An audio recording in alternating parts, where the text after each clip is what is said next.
La palabra ilumina el camino. Curso bíblico, martes desde las 10:30 de la mañana con Fray Roberto Armas. Enseñanza, reflexión y crecimiento espiritual. Santa Mónica Radio y TV+. Fe que fortalece.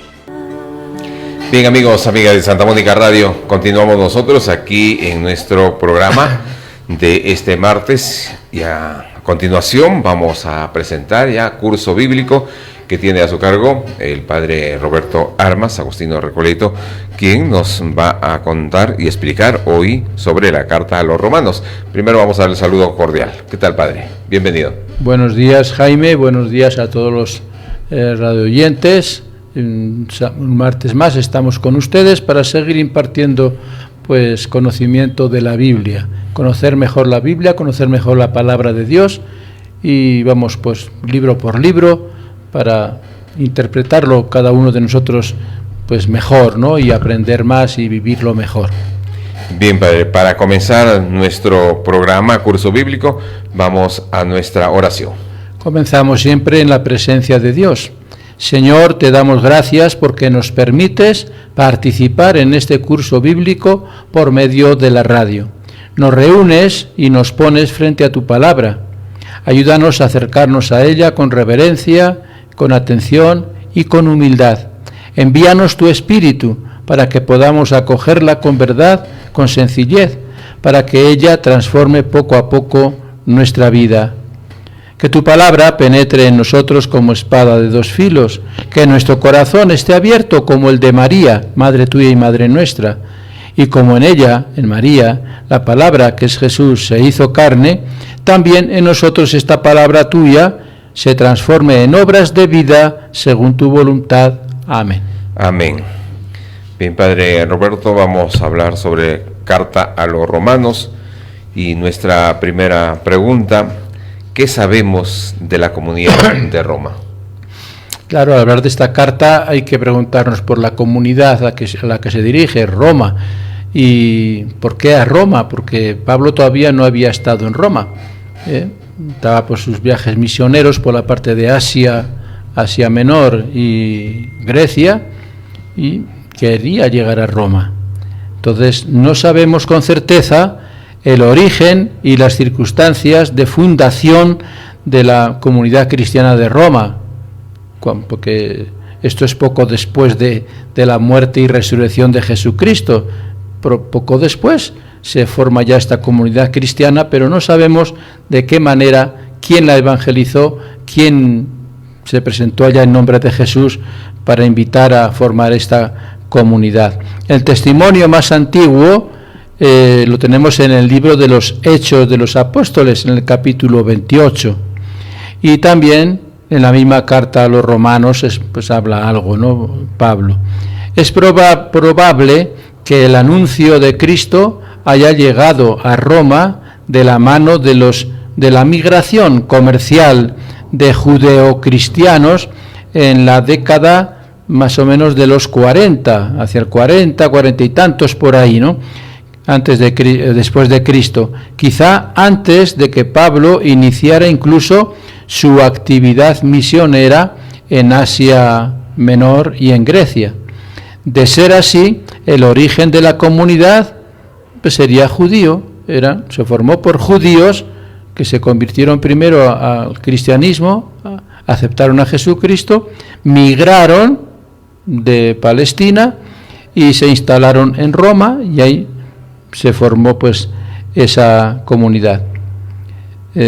Con el correr del tiempo se incorporaron también pues no judíos, ¿no? De repente romanos o de otros lugares que también se habían convertido o se estaban convirtiendo a Jesucristo. Entonces estaba formada por judeocristianos y también algunos paganos que habían aceptado a Jesucristo. Roma, capital del imperio, tenía ya en el siglo I una numerosa población judía que contaba con alrededor de una decena de sinagogas, casas de oración de los judíos. Estos judíos y judio-cristianos sufrieron varias expulsiones de Roma, como la del año 49 después de Cristo bajo Claudio. Lo tenemos en el mismo libro de los Hechos, en el capítulo 18. la cual afectó también a los judíos convertidos a Cristo, que tuvieron que abandonar Roma. La comunidad quedó constituida solo por cristianos que procedían del mundo pagano, no judíos. Y cuando Pablo escribe su carta, la comunidad en Roma era floreciente y conocida entre los cristianos de otras partes del mundo. Ya la conocían, aparece incluso en la misma carta a los romanos que ya se conocía esta comunidad, y por eso el deseo de Pablo de ir por allí. Bien, entonces vamos a seguir, sí, vamos. Continuamos aquí en Curso Bíblico con el Padre Roberto Armas. Bien, estamos en Carta a los Romanos. ¿Por qué una carta a los romanos, Padre Roberto? Sí, pues a mí es un poquito extraño porque no los conocía, todavía no había llegado nunca a Roma, y que les escriba, simplemente les escribe, porque las demás cartas escribe a comunidades donde él había fundado la comunidad o había estado con ellos, pero esta no había estado en Roma todavía. ¿Por qué el apóstol les escribe entonces a una comunidad que todavía no conoce? La respuesta está en la misma carta, ¿no? La misma carta explica por qué. No fueron los problemas comunitarios, que no había problemas en la comunidad, lo que lo llevaron a escribir, pues las alusiones a ellos son escasas, a posibles problemas. Pablo está pensando por un momento decisivo cómo las ilusiones a ellos, alusiones a ellos son escasas, ¿no? Alusiones a los problemas. Pero está pensando como apóstol, ¿no? Como apóstol, como evangelizador y demás, no como alguien que conocía, como amigo que ya los conocía. Ha proclamado el Evangelio en todo el Mediterráneo oriental y quiere ahora anunciarlo en la parte occidental. Esa es la razón principal, que quiere ir allá, quiere ir a evangelizar allá, hasta llegar incluso a España. Él había anunciado que quería ir hasta España, pasando por Roma y demás, que es ya el extremo occidente. Mientras tanto, se dirige primero a Jerusalén. Primero desde Grecia se va a Jerusalén para que de ahí tratar de pasar a Roma. Y lleva, pues aprovecha de ir a Jerusalén llevando una colecta que había pedido las comunidades de Jerusalén, que estaban pasando necesidad. Habían pedido una colecta en los corintios, a los griegos y demás, para ayudar a estas comunidades, ¿no? Y él aprovecha este viaje llevando esta colecta en favor de las iglesias que lo están pasando pues poco mal, con carencias. Con la entrega de esta colecta daba por terminada él ya su misión en todo lo que es el Oriente, ¿no? Él cumple ya, entrega la colecta y ya él ya está pensando en viajar a Roma. Sabe que puede caer en manos de aquellos judíos de mismo Judea que se oponen a la fe en Jesucristo, a quienes él, que fue uno de ellos, de esta comunidad judía contra Jesucristo, la conoce bien porque es un grupo violento y porque también hacen, por todo lo que hacen por acabar con lo que ellos llamaban el partido o la secta cristiana, ¿no? Que se había separado del judaísmo y era una secta, se había seccionado, y también lo llamaban partido y demás, ¿no? Por tanto, preocupado él por lo que podría ocurrir en Jerusalén, porque era un riesgo a donde lleva esta colecta, y con la decisión tomada de evangelizar el occidente hasta alcanzar incluso España, Pablo, antes de visitar la comunidad de Roma, les presenta lo que él llama mi evangelio, la carta, ¿no? Pero es mi evangelio, así la llama, buscando su apoyo debido a las buenas relaciones que ellos mantienen con la iglesia de Jerusalén. O sea, la iglesia de Roma, la comunidad de Roma, tenía buenas relaciones comunicativas con los apóstoles y los que estaban en Jerusalén, ¿no? Y aprovecha Pablo esto, ¿no? De este modo contaría con un poderoso aliado en la misión que va a iniciar. Por lo dicho, da la impresión de que los destinatarios implícitos de la carta son los de Jerusalén en principio, para que le dejen ir, para llevar la carta con él, llevarla pues como un apoyo, ¿no? Para los cuales pues él hace una síntesis de la fe que comparten. Sin embargo, los destinatarios explícitos son los de Roma. El objetivo final es describir a Roma, a los romanos, y llegar a Roma, frente a quienes Pablo ve la necesidad de presentar su evangelio, precisamente ante una comunidad cristiana occidental ya, porque Roma ya prácticamente era el occidente, Grecia, Asia Menor era oriente, y ya de Roma hacia el oeste, pues hasta España, era el occidente. Y Pablo, antes de llegar él, les manda la carta para ambientarlos, para que ellos ya lo conozcan a él y conozcan cuál es su pensamiento y cuál es su doctrina, que es el que contiene la carta. Entonces en la carta les explica eso y les dice claramente que lo que está escribiendo es su evangelio. Bien, entonces estamos en otra de las preguntas, otra de las inquietudes sobre carta a los romanos. Y Padre Roberto, tenemos aquí, ¿cuál es la teología de la carta a los romanos? ¿Qué evangelio proclama Pablo? Ahí está, ¿cuál es ese? Les transmito el evangelio, decía, ¿no? Pero ¿qué evangelio? No era su evangelio, por supuesto, que él no tiene ningún evangelio, Pablo. Es el evangelio de Jesucristo, es el anuncio de Jesucristo. La palabra evangelio, hablábamos de ello, que significa buena noticia, y esa buena noticia es Jesucristo. Entonces Pablo describe el contenido del evangelio que predica como aquel misterio de Dios, oculto desde siempre, pero ahora ya revelado a sus ministros, ¿no? A los apóstoles, a los que están predicando, para ser anunciado al mundo entero, ¿no? El evangelio es el anuncio de Jesucristo, que ya los demás apóstoles y demás evangelizadores están anunciando por todas partes, y que para que llegue a todo el mundo, a todas partes. Por eso él va también hasta Roma a llevar este evangelio de Jesucristo. Este misterio revelado, que es del mismo Dios por Jesucristo, realiza su obra salvadora en favor de los judíos y de los no judíos. Que sepan realmente esas cosas, que el evangelio es para todos, judíos y no judíos, para todas las poblaciones. La predicación y aceptación obediente hacen del evangelio poder de Dios. Es el poder de Dios para salvación de todo el que cree. En el evangelio contiene el poder de Dios para que todos los que creen se salven. Tanto amó Dios al mundo que envió a su Hijo único para que todos los que crean en él pues tengan vida eterna. Eso ya lo dijo el mismo Jesús en el evangelio.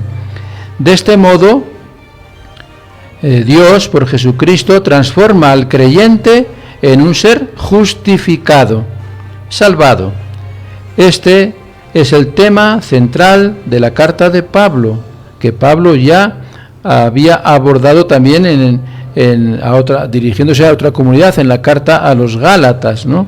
Que la justificación, que lo que nos justifica es la fe, también con las obras, ¿no? Pero lo que nos justifica es la fe en Jesucristo. Creer en Jesucristo nos va a salvar, ¿no? Y eso es lo que quiere transmitir. El centro principal que quiere transmitir a los romanos es eso. La raíz griega, que es dikaio, se traduce comúnmente por justificar, justificación o justicia. Sin embargo, como no se trata de la comúnmente por justificar, o la justicia vindicativa que castiga, no se refería a esa justicia, ni tampoco la retributiva, justicia que premia. Estos complejos términos los hemos traducido aquí en esta reflexión según sus contextos. por hacer justos y como don de Dios que nos hace justos. El Evangelio es un don de Dios que nos hace justos si lo aceptamos. Y cuando corresponde por rectitud, pues significa conducirse conforme al querer de Dios. El que vive este Evangelio, el que vive lo que dice este Evangelio, pues prácticamente se va conduciendo por la vida en un orden, pues de acuerdo a lo que Dios quiere, ¿no? Dios, que es justo y santo, justifica a los suyos y los hace capaces de obrar en conformidad con lo que es justo para él. Eso es lo que quiere expresar Pablo, ¿no? Dios es justo y cree que los romanos también son capaces de obrar conforme a esta justicia.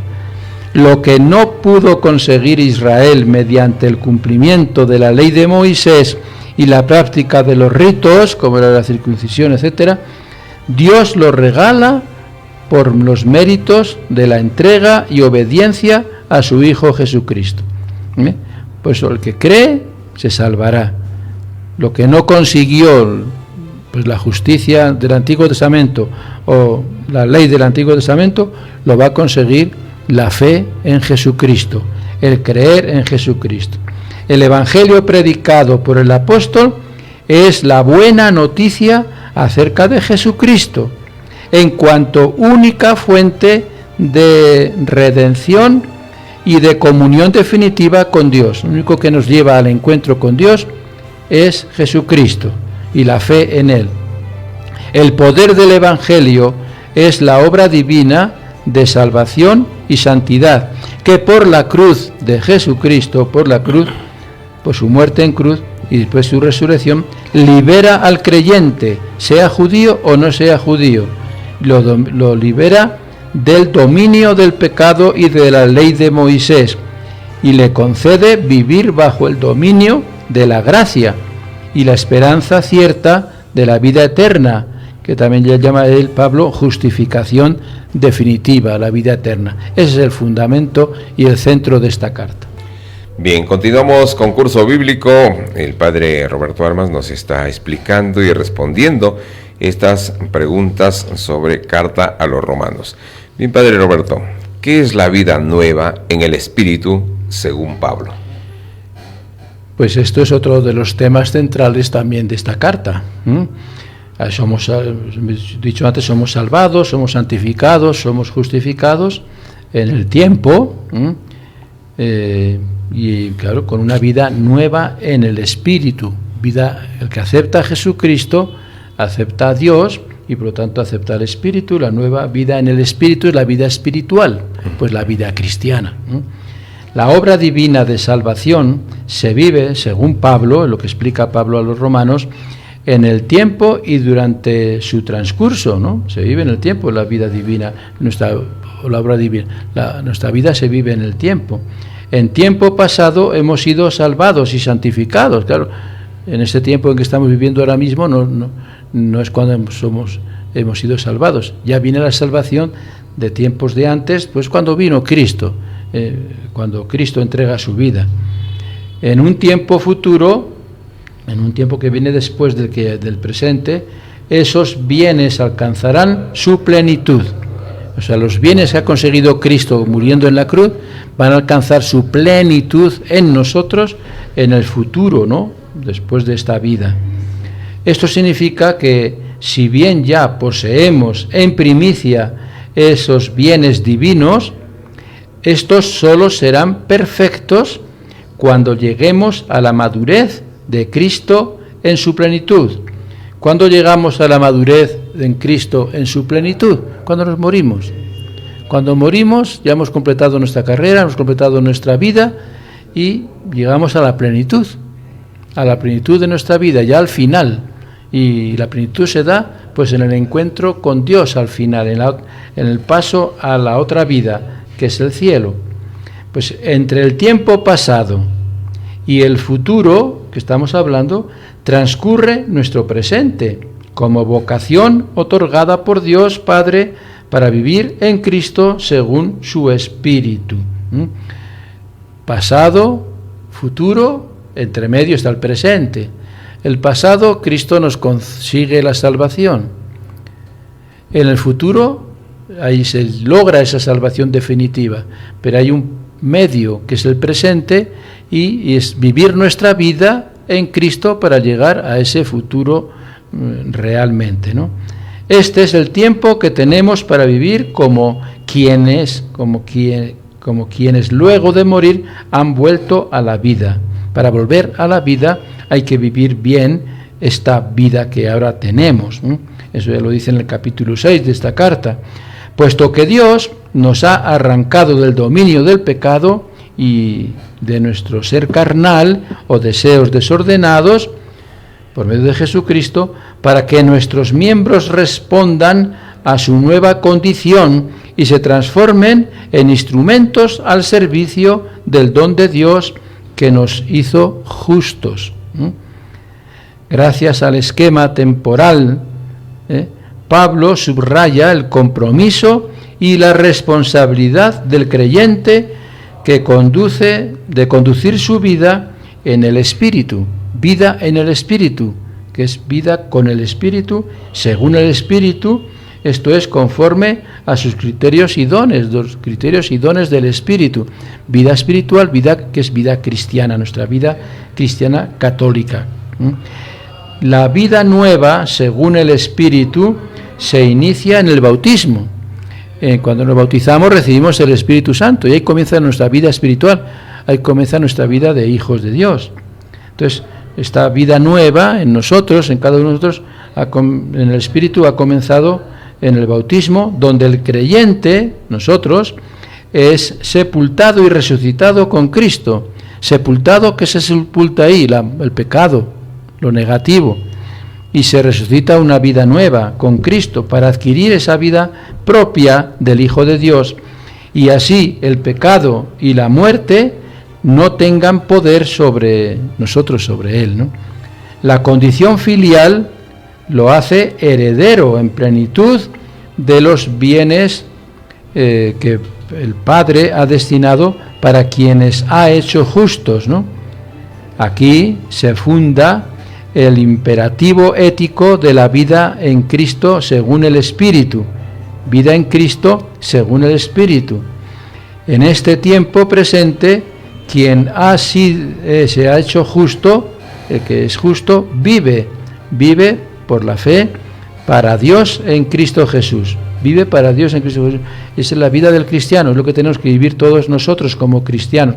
Y eso es lo que estaba inculcando Pablo a los romanos, para que vivieran esta vida en Cristo Jesús para Dios. Y no está llamado ya, para decirle al pueblo romano y decirnos a nosotros también, que no estamos llamados a vivir para la ley de Moisés, del Antiguo Testamento, sino para la ley de Cristo, que es la ley del amor, el mandamiento nuevo del amor, conforme a la ley del Espíritu, que es el que da vida. La ley del Espíritu que nos envía Dios es el que nos da verdaderamente vida. Y es lo que intenta Pablo explicarles a los romanos antes de llegar él.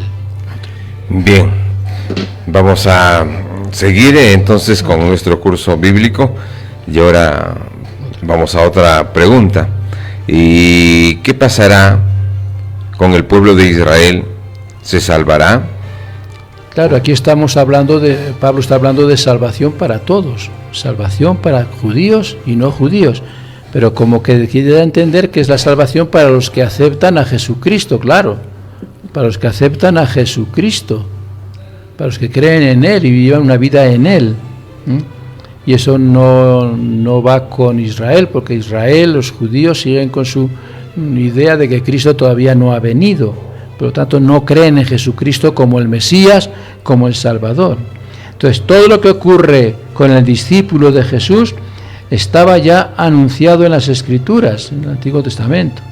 La prueba es el mismo Abraham, a quien Dios hace justo solo por la gracia y misericordia, independiente de la ley de Moisés. Abraham no conocía la ley de Moisés, porque Moisés todavía no existía. Y sin embargo, Abraham se justifica por la fe. Entonces no se justifica por la ley de Moisés, porque todavía esa ley no existía. Se justifica por su fe. Dios hace justo a Abraham por gracia y misericordia. Entonces, no por la ley de Moisés, que él no conocía, y del rito de la circuncisión tampoco lo conocía. Gracias a esta iniciativa divina, todos, judíos o no, están llamados a la salvación y a la santidad. Todos estamos llamados a la santidad y a la salvación, sean judíos o no.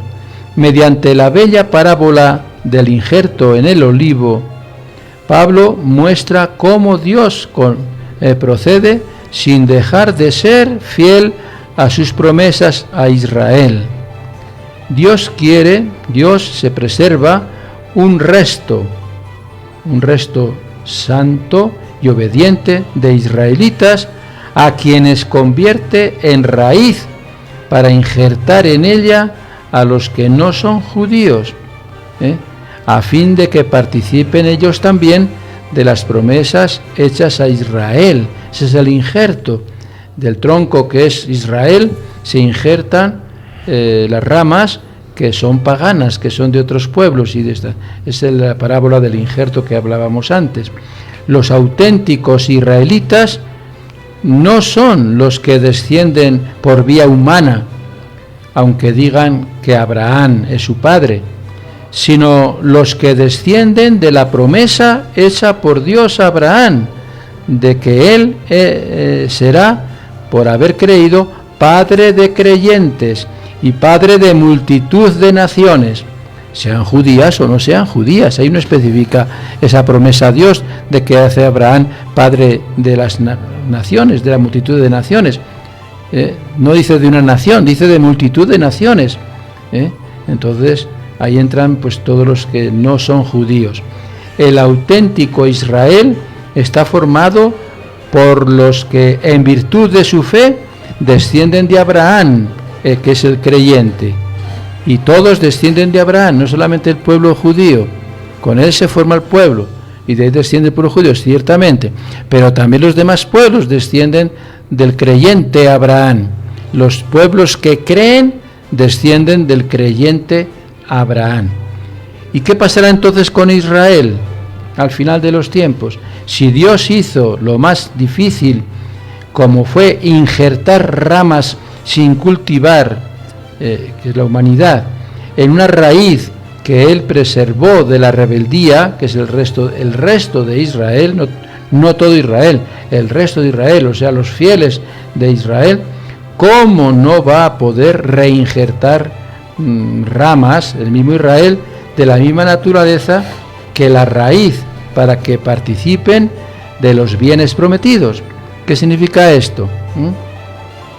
Si Dios permite que de la raíz, de tronco, que es Abraham, el creyente, el pueblo de Israel creyente, ahí se injerten ramas que son los pueblos fuera de Israel, que son creyentes, pues ahora, si el mundo cristiano, por ejemplo, el mundo cristiano es el tronco, porque es el fiel descendiente de Abraham, el creyente, el verdadero pueblo de Israel, el pueblo de Dios, el resto de Israel, que se llama en el Antiguo Testamento, que se transformará después en la Iglesia, pues también dentro de la Iglesia, dentro de este nuevo pueblo de Dios, la Iglesia, se pueden injertar también la rama del pueblo de Israel. O sea, el pueblo de Israel también puede ser injertado. El pueblo de Israel, que todavía no cree en Jesucristo, cuando comience a creer en Jesucristo, será reinjertado pues en la Iglesia. Por lo tanto, también puede, cómo no, salvarse. También puede salvarse. ¿Cómo no va a poder reinjertar ramas el pueblo de Israel de su misma naturaleza en la raíz principal que queda, que es la Iglesia, ¿no?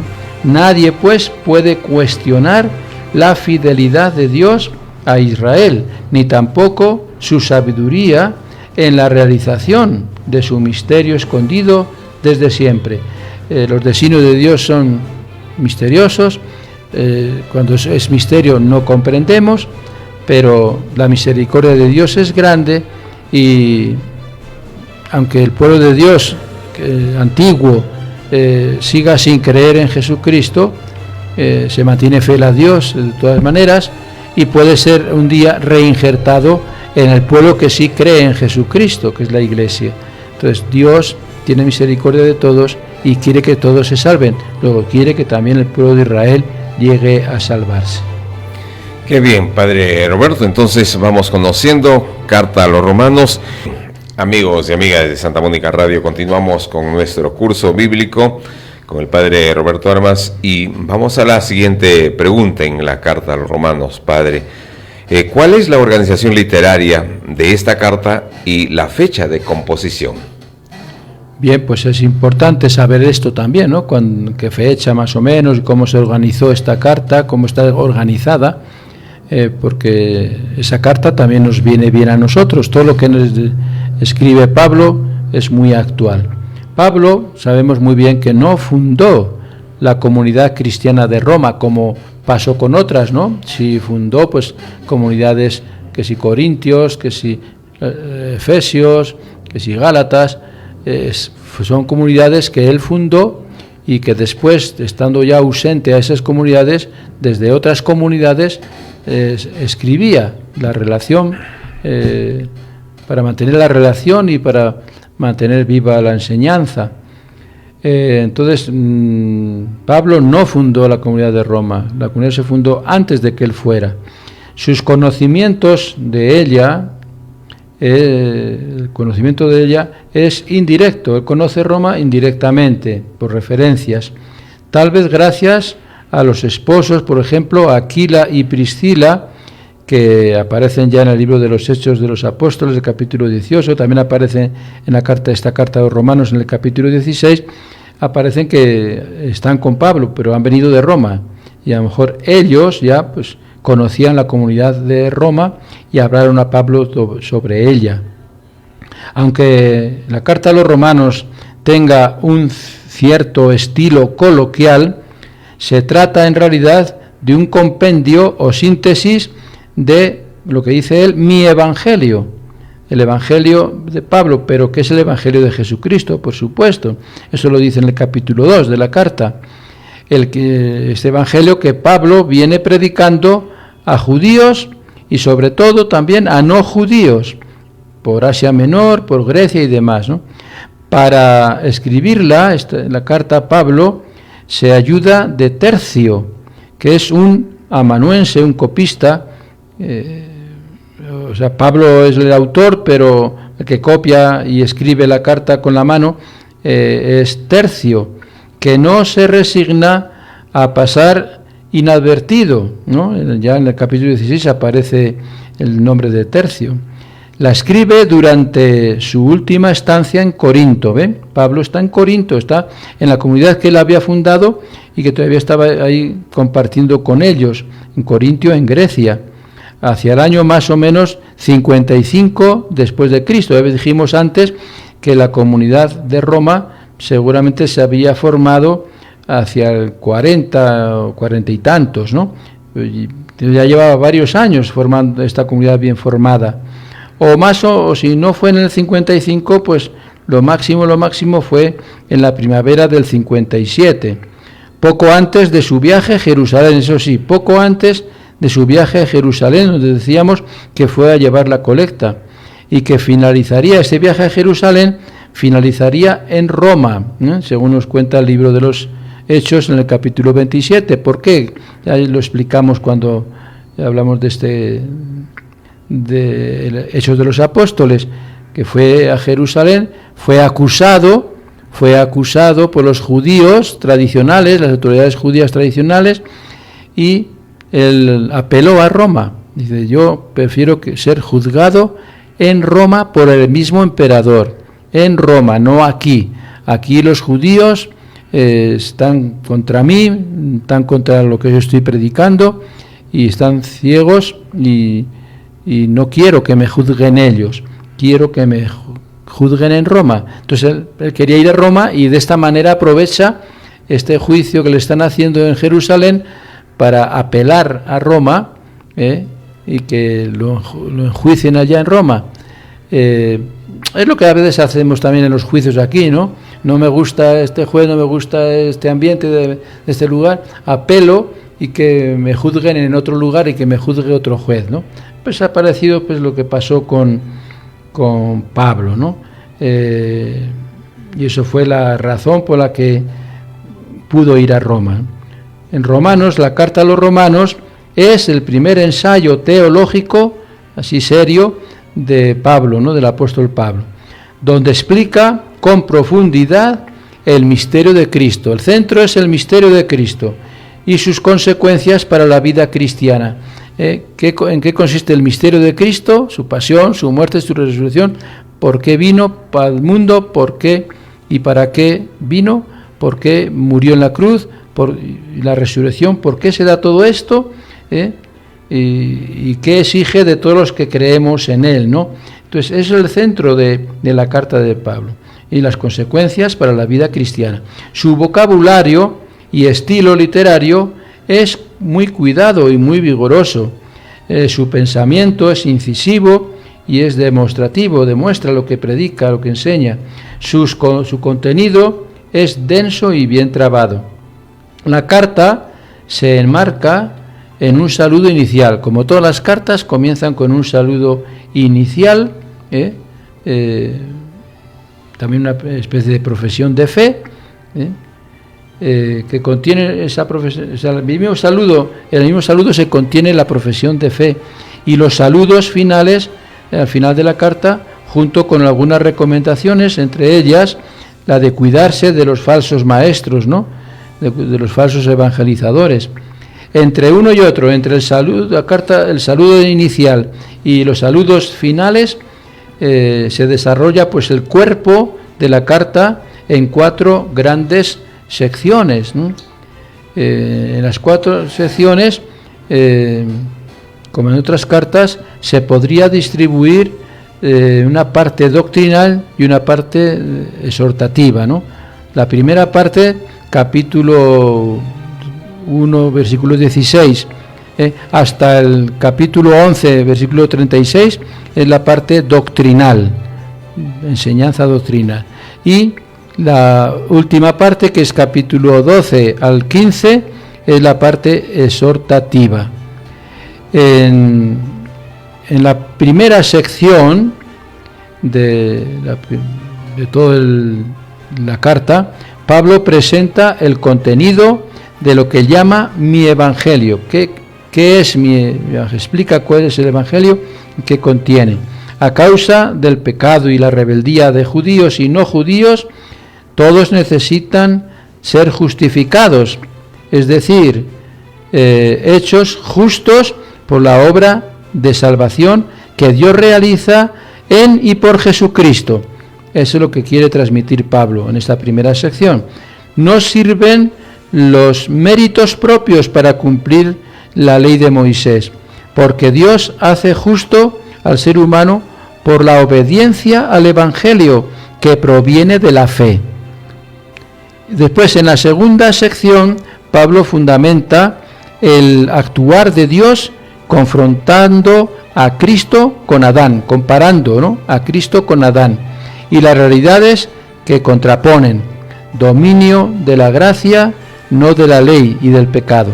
Con Adán entró el pecado, con Jesucristo entra la gracia, esa contraposición.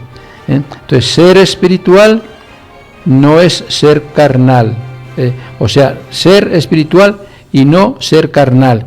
La contradicción también entre espíritu y carne, entre vida y liberación. Y liberación que no muere, y no muere, por otra parte, muerte y esclavitud. Vida contradice la muerte y liberación contradice la esclavitud. Todos estos términos negativos provienen de Adán, ¿no? Y todos estos palabras o pensamientos positivos provienen de Jesucristo, y ese es el enfrentamiento. Dios hace justo al ser humano regalándole la adopción filial, por lo que mediante su Hijo, Jesucristo, se construye para sí un pueblo nuevo y una familia nueva, animados por el mismo Espíritu. El mensaje de esta segunda sección. En la tercera sección se ocupa de un tema delicado. Si la salvación llega por Jesucristo y la ley no convierte en justos y Dios se hace un pueblo nuevo, entonces, ¿cuál es el papel de la ley y la razón de ser de Israel? Pues toda la sección se dedica a responder a esta pregunta, mostrando que Dios en ningún momento ha dejado ni dejará de cumplir sus promesas a Israel, ¿no? Es importante la ley porque la fe salva, pero la fe se demuestra cumpliendo la ley.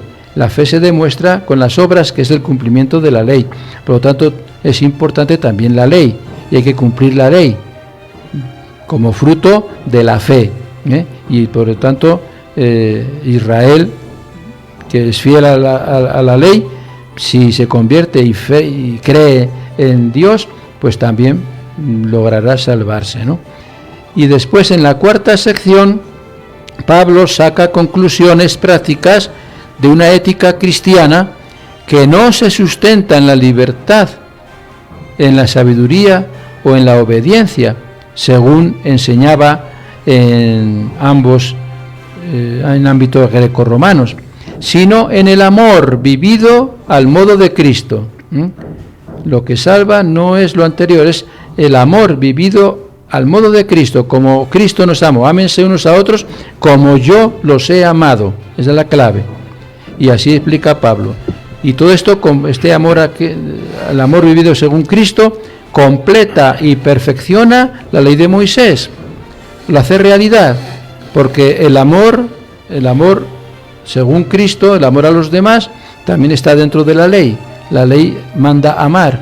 Entonces, el que vive el amor de Cristo, el que vive esta forma de vida fruto de la fe, está cumpliendo también automáticamente la ley, los mandamientos, y se completa así y se perfecciona con Jesucristo la ley de Moisés. La única deuda del discípulo de Jesús es el amor. ¿Ven? Lo dice Pablo en el capítulo 13, en esta última sección. La única deuda del discípulo de Jesús es el amor. Por tanto, el amor es la práctica, sí, de la ley, la práctica de la ley del amor, la ley de amar a Dios y amar al prójimo como a nosotros mismos. Esa es la vivencia del amor, y esa es la única deuda que tenemos para con Dios, ¿eh? Él nos ha amado, le debemos amor. Él nos ha dado la capacidad de amar, le debemos vivir en la práctica ese amor.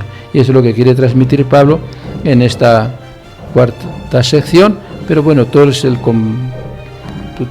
el complejo de toda la carta de San Pablo, para que la entendamos un poquito mejor. Nos quedaría ya solamente un punto, que lo vamos a dejar ya para el siguiente martes, que es estas cosas que he hablado de cómo está estructurada la carta y todas las enseñanzas que nos da Pablo en esta carta, cómo se actualizan ahora, cómo las tenemos que vivir nosotros ahora, la actualidad de la carta a los romanos ahora en nuestra iglesia, en nuestra vida cristiana de hoy. Eso lo veremos el próximo martes. De acuerdo, Padre Roberto. Carta a los romanos. Vamos a terminar ya nuestro programa Curso Bíblico. Vamos a dar al espacio de las gracias respectivas, también como corresponde en cada programa, Padre. Muy bien, pues agradezco a Jaime porque me está acompañando en todos los programas, a ustedes por tener la gentileza de escucharme, escuchar estas reflexiones que no son mías, pero no, por si acaso no son mías, son de reflexiones sobre la palabra de Dios, por lo tanto provienen de Dios. Dios ha inspirado a personas para que hagan estas reflexiones y yo las transmito también a ustedes, pero son importantes que las conozcamos porque nos ayudan mucho a comprender mejor la palabra de Dios completa, porque la palabra de Dios no es solamente un trocito, es toda entera, y todo lo que nos ha hablado Dios, todo es la esencia de nuestra vida cristiana. Muy bien, pues Vamos a terminar con la oración final. Gracias, Señor, por estas reflexiones y por tu palabra que hemos escuchado. Ayúdanos a comprender cuál es la respuesta adecuada a lo que tú hablas dentro de nosotros. Señor, da siempre tu palabra cotidiana, que nos alimenta, que nos fortalece, que nos ilumina, que nos da vida. Ella penetra en el íntimo del ser, ¿no? Y nos fortalece, nos da paz. No nos hagas faltar nunca, Señor, el pan cotidiano de tu palabra. Amén. Amén. Bien, gracias amigos oyentes de Santa Mónica Radio. Terminamos así nuestro programa Curso Bíblico. Será hasta el próximo martes. Continúen en compañía de Santa Mónica Radio. Permiso. La palabra ilumina el camino. Curso Bíblico, martes desde las 10:30 de la mañana con Fray Roberto Armas. Enseñanza, reflexión y crecimiento espiritual. Santa Mónica Radio y demás. Fe que fortalece.